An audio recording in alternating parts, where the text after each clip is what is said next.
పరిశుద్ధుడవైన మా తండ్రి, మహోన్నతుడవైన మా దేవ, మహిమ కలిగినటువంటి మా రాజా, మీ పాద సన్నిధిలో చేరి మీ ప్రియ కుమారుడు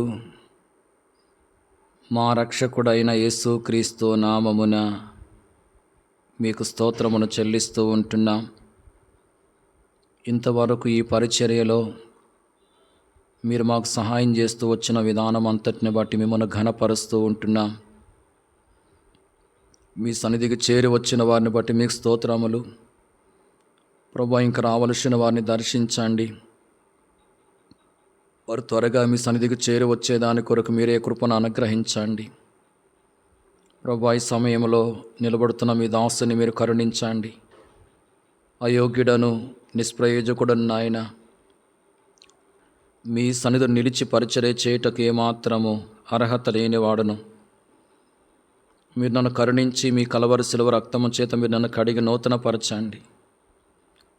మీ సిలువు చాటును మరుగుపరుచుకొని మీ ఆత్మపూర్ణిగా చేసి మీరు అభిషేకించి వాడుకునండి. ఇదిగో నీ నోటి నా మాటలుంచి నన్ను మీ సెలవిస్తూ వచ్చిన మాటను మీరు నా పక్షంగా నెరవేర్చండి. మీ పరలోకపు సింహాసనము నుండి మీ స్వరాన్ని మాకు వినిపించండి. వాక్యం మీకు వెలుగులో మీ గొప్పతనము, మీ మంచితనము, మీ ప్రేమను మేము గ్రహించి మీరు మా పక్షంగా చేస్తూ వచ్చిన మేళ్ళన్నింటినీ తలంచుకొని హృదయపూర్వకంగా మిమ్మల్ని ఆరాధించి గణపరచుట కొరకు మాకు మీ సహాయమును దయచేయండి.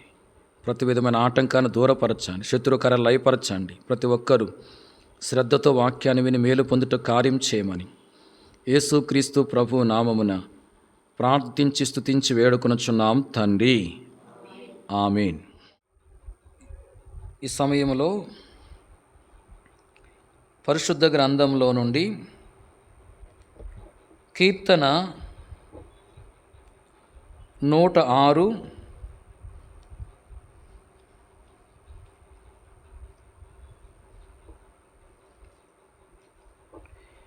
8వ వచనాన్ని మనమందరం కలిసి చదువుకుందాం. 106వ కీర్తన 8వ వచనాన్ని మనమందరం కలిసి చదువుకుందాం. అయినను తన మహాపరాక్రమమును ప్రసిద్ధి చేయుటకై ఆయన తన నామమును బట్టి వారిని రక్షించెను.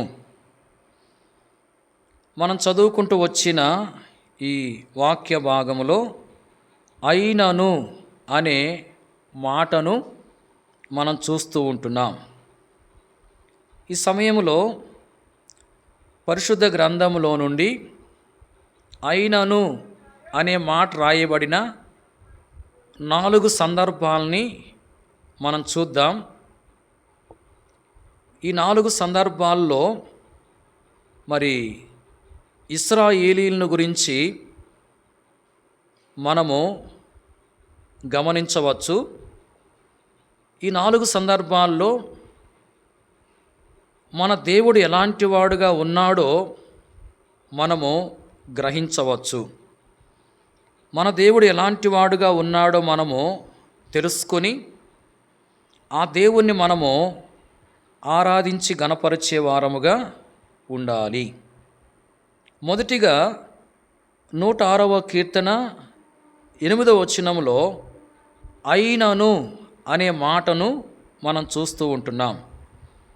ఇక్కడ రాయబడింది, అయినను తన మహాపరాక్రమమును ప్రసిద్ధి చేయుటకై ఆయన తన నామమును బట్టి వారిని రక్షించెను అని.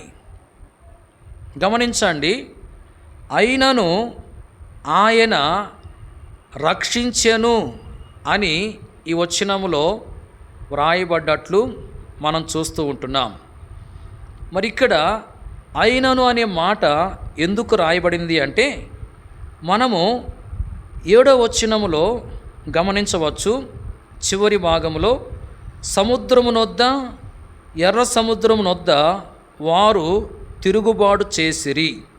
చూడండి, ఇశ్రాయేలీలు ఎర్ర సముద్రమునొద్ద తిరుగుబాటు చేశారు అని చెప్పి వ్రాయబడి ఉంది. మనము ఈ సంగతిని నిర్గమాకాండం 14వ అధ్యాయంలో చూడవచ్చు. ఇశ్రాయేలీలు ఎర్ర సముద్రం దగ్గరకు వచ్చారు. ఫరో తన సైన్యముతో కూడా ఇశ్రాయేలీలను వెంబడిస్తూ వచ్చాడు. ఇశ్రాయేలీలు ఫరో సైన్యాన్ని చూచి భయపడ్డారు, దేవునికి మొరపెట్టారని చెప్పి ఆ అధ్యాయంలో రాయబడింది. అయితే కొంతమంది తిరుగుబాటు చేసిన వారుగా ఉన్నట్లు మనము గమనిస్తూ ఉంటున్నాం. అంటే మరి ఎర్ర సముద్రం వద్ద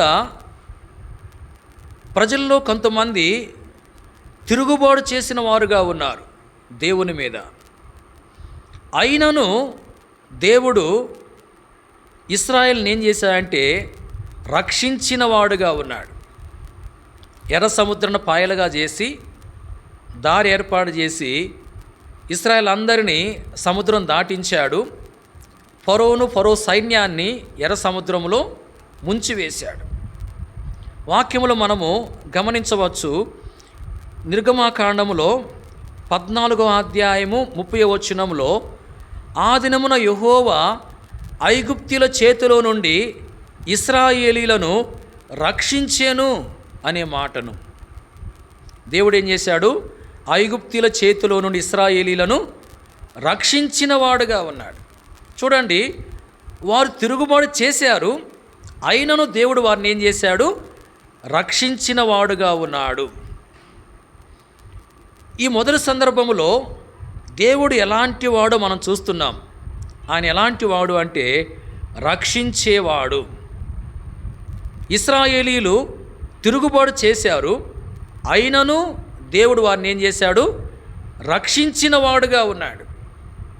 మనం చూస్తున్నాం 106వ కీర్తన 8వ వచనంలో, తన మహాపరాక్రమమును ప్రసిద్ధి చేయుటకై ఆయన తన నామమును బట్టి వారిని రక్షించెను అని. గమనించండి, ఎందుకు దేవుడు తిరుగుబాటు చేసిన వారిని రక్షించాడు అంటే దేవుడు తన పరాక్రమమును ప్రసిద్ధి చేయాలని, మరి తన నామాన్ని బట్టి వారిని రక్షిస్తూ వచ్చినట్లుగా మనము గమనిస్తూ ఉంటున్నాం. చూడండి, తిరుగుబాటు చేశారు వాళ్ళు, అయినా దేవుడు వారిని రక్షించాడు. ఆయన రక్షకుడుగా ఉన్నాడు, రక్షించే దేవుడుగా ఉన్నాడు. ఆయన ఇశ్రాయేలును రక్షిస్తూ వచ్చాడు. అలాగే లోకంలో ఉన్న మానవులందరినీ ఆయన రక్షించేవాడుగా ఉన్నాడు. లోకంలో మనుషులందరూ కూడా పాపులుగా ఉన్నారని, అందరిలో పాపం ఉందని వాక్యం తెలియపరుస్తూ ఉంది. మనం గమనించవచ్చు. మరి మత్తయి సువార్త 1వ అధ్యాయంలో తన ప్రజలను వారి పాపముల నుండి ఆయనే రక్షించును గనక ఆయనకి యేసు అను పేరు పెట్టుదువు అని. గమనించండి, ఆ వచ్చినలో ఈ మాటను మనం చూస్తూ ఉంటున్నాం. యేసు ప్రభువారు మరి పాపులైన మనుషులను వారి పాపముల నుండి రక్షించే రక్షకుడుగా ఉన్నాడు. మనుషులందరూ పాపులుగా ఉన్నారు, మరి మనుషులందరిలో పాపం ఉంది. ఈ పాపములు అనేవి ఎంతో ప్రమాదకరమైనవి. పాపాలను బట్టి మనుషులకెంతో అపాయం అనేది ఉంది, నష్టం అనేది ఉంది. పాపాన్ని బట్టి మరి మనుషులకు నెమ్మది దూరమైపోతూ ఉంది. పాపాన్ని బట్టి మనుషులకు నిజమైన సంతోషం దూరమైపోతూ ఉంది. పాపాన్ని బట్టి మనుషులు అవమానం పొందేవారుగా ఉంటున్నారు. పాపాన్ని బట్టి మనుషులు ఎంతో మరి నష్టాన్ని పొందేవారుగా ఉంటున్నారు. ఇలాగున పాపాన్ని బట్టి మనుషులు నష్టపోతూ ఉన్నారు. నష్టాన్ని కలిగించి పాపాల నుండి మనుషులను రక్షించడానికే ప్రభువైన యేసుక్రీస్తు వారు దేవుడై ఉండి మనుషుడిగా ఈ లోకానికి వచ్చాడు. ఆ కలవరి శిలువలో తన ప్రశస్తమైన రక్తాన్ని చిందించి తన ప్రాణం అర్పించాడు. యేసు ప్రభువు సమాధి చేయబడి తిరిగి లేచాడు. తిరిగి లేచి అనేకులు కనబడి అనేకులు చూస్తుండగా పరలోకానికి వెళ్ళాడు. పరలోకానికి నా ప్రభు తిరిగి మరలా రాబోతూ ఉన్నాడు. గమనించండి, యేసు ప్రభువు దేవుడై ఉండి మనుషుడికి ఈ లోకానికి వచ్చి సిలువలో ఎంత గొప్ప త్యాగం దేని కొరకు చేశాడంటే పాపులను వారి పాపాల నుండి రక్షించడానికి. ఎవరైతే యేసు ప్రభువుని నమ్మి పాపాలు ఒప్పుకుంటారో మరి వారిని వారి పాపాల నుంచి రక్షిస్తాడు. వారి నీతిమంతులుగా పరిశుద్ధులుగా ఆయన చేస్తాడు. అలాగన పాపాల నుంచి రక్షించబడి పరిశుద్ధులుగా నీతిమంతులుగా చేయబడిన వారు మరి పాతాళం తప్పించుకుని పరలోకానికి వారసులుగా చేయబడతారని వాక్యం తెలియపరుస్తూ ఉంది.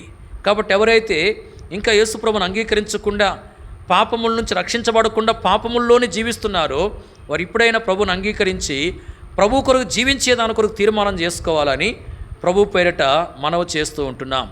ఇప్పటికే ప్రభుని అంగీకరించిన మన జీవితంలో ప్రభుని ఎరగక మునుపు మనం పాపులంగా ఉన్నాం. నష్టాన్ని కలగజేసే పాపాలు మనలో ఉంటా వచ్చినాయి. అయితే మన కొరకు సిలువలో బలైపోయిన యేసు ప్రభుని నమ్మి మన పాపాలు ఒప్పుకున్నప్పుడు ప్రభు ఏం చేశాడంటే మన పాపాల నుంచి మనం రక్షించాడు. మన నీతిమంతుడిగా పరిశుద్ధులుగా చేసి పాతాల నుంచి తప్పించి పరలోకానికి వారసులుగా చేస్తూ వచ్చాడు. కాబట్టి మనం రక్షించిన ఆ ప్రభువుని ఆరాధించి గణపరిచే వారముగా ఉండాలి. గమనించండి, ఇశ్రాయేలీలు దేవుని మీద తిరుగుబాటు చేస్తూ వచ్చారు. అయినను దేవుడు వారిని ఏం చేశాడంటే రక్షించిన వాడుగా ఉన్నాడు. ఐగుప్తీయుల చేతిలో నుండి వారిని రక్షిస్తూ వచ్చాడు. ప్రియులారా, మనల్ని మన పాపాల నుంచి రక్షించిన వాడుగా ఉన్నాడు. కాబట్టి మనం ఏం చేయాలంటే ఆ ప్రభువుని ఆరాధించాలి. ఐగుప్తీయుల చేతిలో నుండి ఇశ్రాయేలును రక్షించిన ఆ దేవుడు మనలను మన పాపముల నుంచి రక్షించిన వాడుగా ఉన్నాడు. కనుక ఆ ప్రభుని ఎంతగానో మనము ఆరాధించి గణపరిచే వారంగా ఉండాలి. గమనించండి, మొదటి విషయాన్ని మనం చూస్తూ వచ్చాం. ఇశ్రాయేలీలు తిరుగుబాటు చేస్తూ వచ్చారు దేవుని మీద, అయినను దేవుడు వారిని రక్షించాడు. ప్రియులారా, ఈ మొదటి సందర్భంలో దేవుడు రక్షకుడుగా ఉన్నట్లు మనం చూస్తూ ఉంటున్నాం. రెండో విషయాన్ని మనం చూద్దాం. చూడండి, 78వ కీర్తన 23వ వచనం. 78వ కీర్తన 23వ వచనము. అయినను ఆయన పైనున్న ఆకాశములకు ఆజ్ఞాపించెను, అంతరిక్ష ద్వారములను తెరచెను. 24వ వచనం. ఆహారమునకై ఆయన వారి మీద మన్నాను కురిపించెను, ఆకాశ ధాన్యము వారికి అనుగ్రహించెను. చూడండి, ఈ వచనాల్లో కూడా అయినను అనే మాటను మనం చూస్తూ ఉంటున్నాం. అయినను ఆయన పైనున్న ఆకాశములకు ఆజ్ఞాపించెను, అంతరిక్ష ద్వారములను తెరచెను, ఆహారమునకై ఆయన వారి మీద మన్నాను కురిపించెను అని ఇక్కడ రాయబడింది. చూడండి, ఇక్కడ అయినను అనే మాట ఎందుకు రాయబడింది అంటే మనము 22వ వచనంలో చూస్తున్నాం, వారు దేవుని యందు విశ్వాసం ఉంచకపోయిరి, ఆయన దయచేసిన రక్షణ యందు నమ్మిక ఉంచలేదు. చూడండి, ఇశ్రాయేలీలు దేవుని యందు విశ్వాసం ఉంచలేదు, దేవుడు దయచేసిన రక్షణ యందు నమ్మిక ఉంచలేదని చెప్పి రాయబడింది. దేవుడు వారికి ఎన్నో మేలు చేశాడు, వారి పక్షాన్ని ఎన్నో గొప్ప కార్యాలు ఆశ్చర్యకార్యాలు జరిగించిన వాడుగా ఉన్నాడు. అయినను వాళ్ళు దేవుని మీద విశ్వాసం ఉంచలేదు. దేవుని మీద వాళ్ళు సరైన విధానంలో విశ్వాసం ఉంచలేదు. వారు విశ్వాసం ఉంచలేదు. అయినను దేవుడు ఏం చేశాడంటే వారి కొరకు పైనున్న ఆకాశంలోకి ఆజ్ఞాపించి అంతరిక్ష ద్వారములను తెరచి ఆహారమునకై వారి మీద మన్నాను కురిపించిన వాడుగా ఉన్నాడు. చూడండి, దేవుని మీద వాళ్ళు విశ్వాసం ఉంచకపోయినా దేవుడు వారి యొక్క ఆకలి తీర్చడానికి వారి మీద మన్నాను కురిపించిన వాడుగా ఉన్నాడు. అంటే వారి యొక్క అక్కర తీర్చాడు, వారికి ఏది అవసరమో దాన్ని వారికి ఇచ్చిన వాడుగా ఉన్నాడు. గమనించండి, ఈ రెండవ సందర్భంలో దేవుడు మన యొక్క అవసరతలు తీర్చేవాడుగా ఉన్నట్లు మనము గమనిస్తూ ఉంటున్నాం. దేవుడు మన యొక్క అవసరములను తీర్చేవాడుగా ఉన్నాడు. ఇక్కడ మనం చూస్తున్నాం, దేవుని యందు వారు విశ్వాసం ఉంచలేదు, అయినను దేవుడు వారి యొక్క అవసరాన్ని తీర్చాడు. దేన్ని బట్టి అంటే దేవుడు కృపగలిగిన వాడుగా ఉన్నాడు కాబట్టి, దేవుడు మంచివాడుగా ఉన్నాడు కాబట్టి, వారిలో మరి దేవుని ద్వారా అక్కర తీర్చబట్టకు అర్హత లేదు. గమనించండి, వారికి ఏ అక్కరైతే ఉందో ఆ అక్కర దేవుని ద్వారా మరి తీర్చబట్టకు తగినటువంటి అర్హత అనేది వారిలో లేదు. అయినా దేవుడు ఏం చేశాడంటే వారి యొక్క అక్కర తీర్చిన వాడుగా ఉన్నాడు. ఎందుకంటే దేవుడు మంచితనం కలిగిన వాడు కాబట్టి, దేవుడు కృప కలిగినటువంటి వాడుగా ఉన్నాడు కాబట్టి. పిల్లల మన జీవితంలో కూడా కొన్నిసార్లు మనకు కొన్ని అక్కర్లు ఉంటాయి, కొన్ని అవసరతలు ఉంటాయి. అవసరం దేవుని ద్వారా తీర్చబడ్డానికి మనకు తగిన అర్హత ఉండదు. అయినా కూడా దేవుడు ఏం చేస్తాడంటే మనకున్న అవసరతను తీరుస్తూ ఉన్నాడు. దేన్ని బట్టి అంటే ఆయన కృప కలిగిన వాడుగా ఉన్నాడు కాబట్టి, మంచితనము కలిగిన వాడుగా ఉన్నాడు కాబట్టి. అర్హత మరి అక్కర తీర్చబడ్డానికి అర్హత మనం లేకపోయినా మన యొక్క అవసరతలు తీరుస్తూ ఉన్నాడు ఆయన.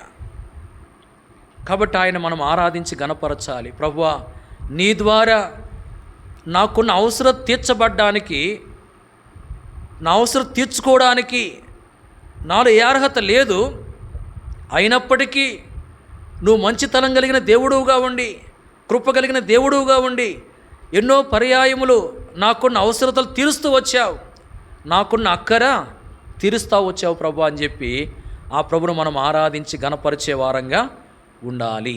గమనించండి, వారు దేవుని మీద విశ్వాసం ఉంచలేదు, అయినా దేవుడు వారి యొక్క అవసరమును తీర్చినవాడుగా ఉన్నాడు. రెండవ సందర్భంలో దేవుడు మన యొక్క అవసరాలు తీర్చేవాడుగా ఉన్నట్లు మనం చూస్తూ ఉంటున్నాం. దాన్ని బట్టి మనం ఆయన్ను ఆరాధించాలి. మూడో విషయాన్ని మనం చూద్దాం. చూడండి, నెహెమ్యా గ్రంథము 13వ అధ్యాయము 2వ వచనం. నెహెమ్యా గ్రంథం 13:2.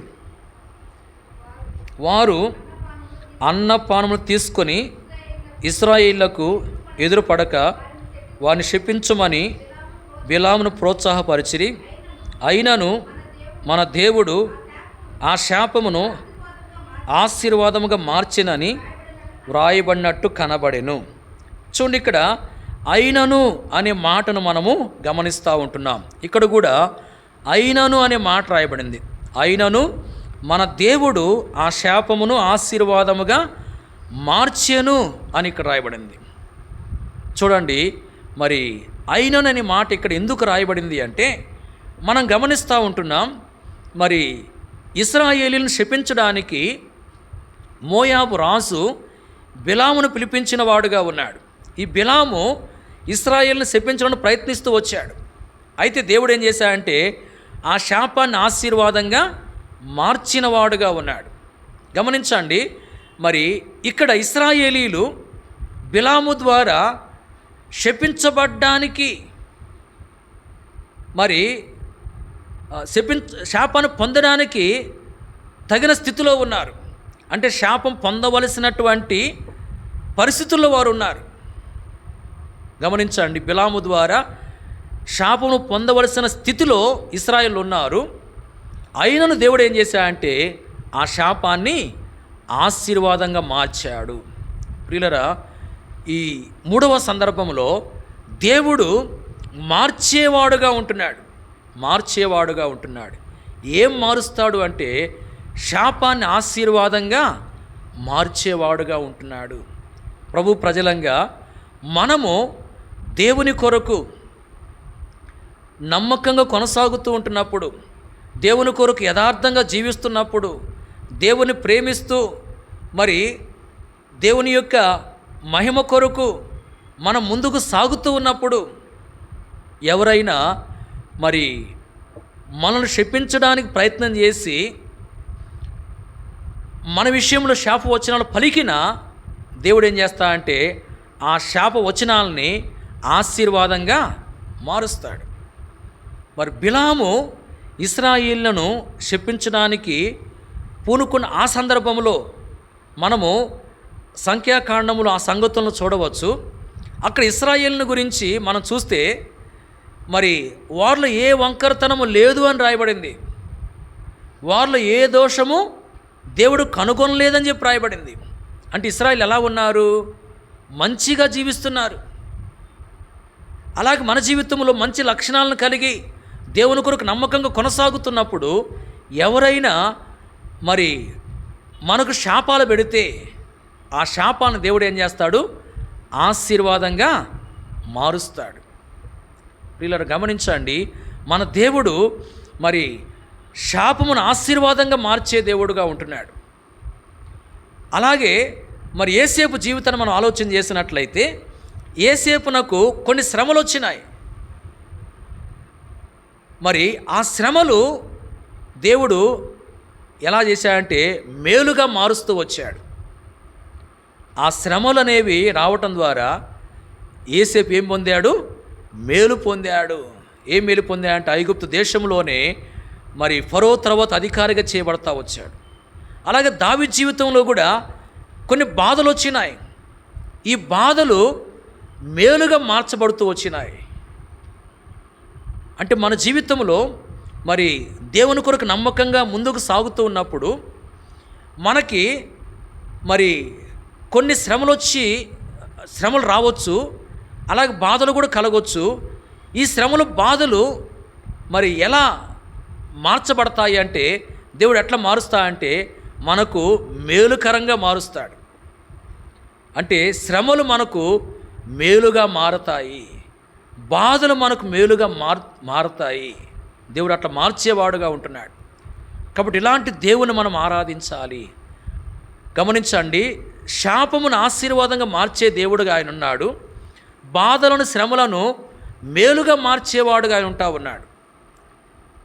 మన జీవితంలో మరి ఆయన కొరకు నమ్మకంగా మనం ముందుకు సాగుతున్నప్పుడు ఈ విధమైన విధానంలో దేవుడు మన పక్షాన కార్యాన్ని చేసేవాడుగా ఉంటున్నాడు. దాన్ని బట్టి మనం ఆయన్ను ఆరాధించి గణపరిచే వారంగా ఉండాలి.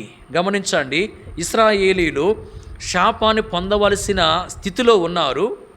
అయినను దేవుడు ఏం చేశాడంటే శాపాన్ని ఆశీర్వాదంగా మార్చిన వాడుగా ఉన్నాడు. ఆయన శాపాన్ని ఆశీర్వాదంగా మార్చే దేవుడు. దాన్ని బట్టి మనం ఆయన్ను ఆరాధించాలి. చివరిగా 4వ విషయాన్ని మనం చూద్దాం. చూడండి, 106వ కీర్తన 44వ వచనం. 106వ కీర్తన 44వ వచనం.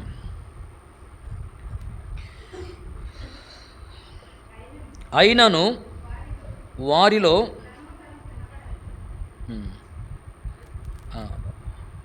106వ కీర్తన 44వ వచనం. అయినను వారి రోదనము తనకు వినబడగా వారికి కలిగిన శ్రమను ఆయన చూచెను. చూడండి, ఇక్కడ ఏం రాయబడిందంటే అయిననని మాట వ్రాయబడింది.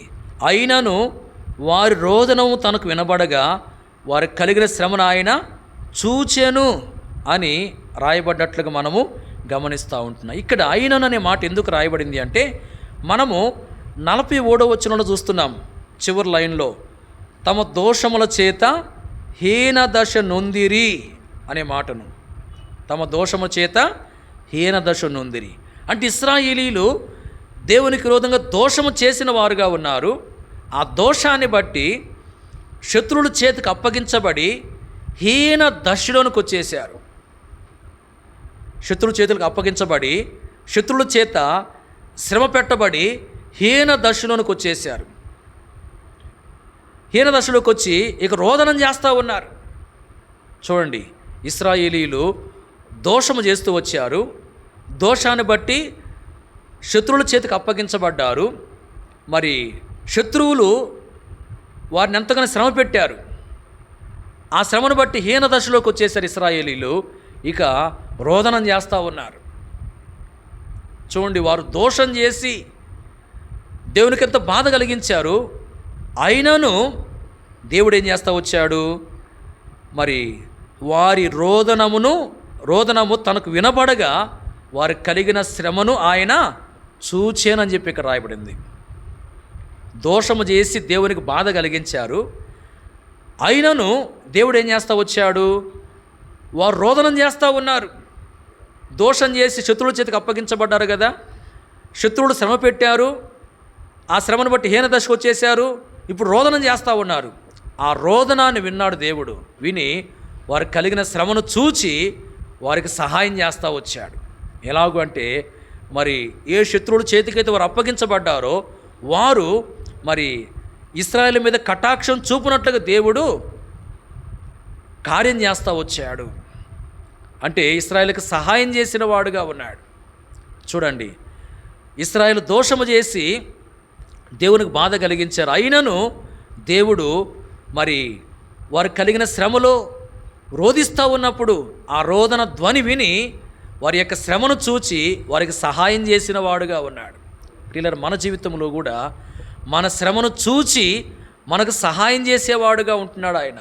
కొన్నిసార్లు మనము దేవునికి వ్యతిరేకంగా ప్రవర్తించి మరి శ్రమల పాలవుతాం. అయితే మరి మన జీవితంలో దేవుడు మనల్ని విడిచిపెట్టాడు. మన శ్రమను చూచి మనకు సహాయం చేసేవాడుగా ఆయన ఉంటా ఉన్నాడు.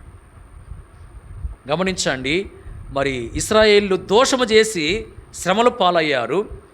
అయినను దేవుడు మరి వారి శ్రమను చూచి వారికి సహాయం చేసిన వాడుగా ఉన్నాడు. ఈ 4వ సందర్భంలో మరి ఆయన తన ప్రజలకు సహాయం చేసేవాడుగా ఉన్నట్లు మనము గమనిస్తూ ఉంటున్నాం. ప్రియులారా, మన జీవితంలో కూడా మనకు కలిగే శ్రమను ఆయన చూచి మనకు సహాయం చేసే దేవుడుగా ఉన్నాడు. అంత మాత్రమే కాదు, మరి ఏ శ్రమ లేని ఆ నిత్య రాజ్యములో ఒక దినాన మనల్ని ప్రవేశపెట్టబోతా ఉన్నాడు. ఒక దినమున మనము ఏ రాజ్యములో ప్రవేశించబోతున్నామంటే ఏ శ్రమ ఏ రోదన లేని రాజ్యంలో మనం ప్రవేశించబోతున్నాం. ఆ నిరీక్షణ ప్రభు మనకిచ్చిన వాడుగా ఉన్నాడు. దాన్ని బట్టి కూడా మనం ఆయన్ను ఆరాధించి గణపరిచే వారంగా ఉండాలి. గమనించండి, ఈ సమయంలో మరి 4 విషయాలు మనం చూస్తూ వచ్చాం. అయినను ఆయన వారిని రక్షించెను. మొదటి విషయం, వారు తిరుగుబాటు చేశారు. అయినను దేవుడు వారిని ఏం చేశాడు? రక్షించాడు. ఆయన రక్షకుడుగా ఉన్నట్లు మనం చూస్తున్నాం. రెండవది, వారు దేవుని మీద విశ్వాసం ఉంచలేదు, అయినా దేవుడు వారి యొక్క అక్కర తీర్చాడు. ఆయన మన అక్కర్లు తీర్చేవాడుగా ఉన్నాడు. మూడవది, వారు శాపాన్ని పొందవలసిన వారుగా ఉన్నారు, ఆయనను దేవుడు శాపాన్ని ఆశీర్వాదంగా మార్చాడు. అంటే శాపాన్ని ఆశీర్వాదంగా మార్చే దేవుడు ఆయన. అంతేకాదు, మరి వారు దోషములు చేసిన వారుగా ఉన్నారు, అయినను దేవుడు వారు కలిగిన శ్రమను చూచి వారికి సహాయం చేసిన వాడుగా ఉన్నాడు. శ్రమను చూచి సహాయం చేసే దేవుడు ఆయన. గమనించండి, 4 సందర్భాల్లో రక్షించే దేవుడుగా ఉన్నాడు, అవసరం తీర్చే దేవుడుగా ఉన్నాడు, శాపమును ఆశీర్వాదంగా మార్చే దేవుడుగా ఉన్నాడు, అలాగే శ్రమను చూచి సహాయం చేసే దేవుడుగా ఉన్నాడు. కాబట్టి ఇలాంటి దేవుడుగా ఆయన ఉన్నాడు కనుక మరి ఆయన ద్వారా పొందిన మేళ్ళన్నింటిని బట్టి మనం ఎంతగానో ఆరాధించి గణపరిచే వారంగా ఉండాలి.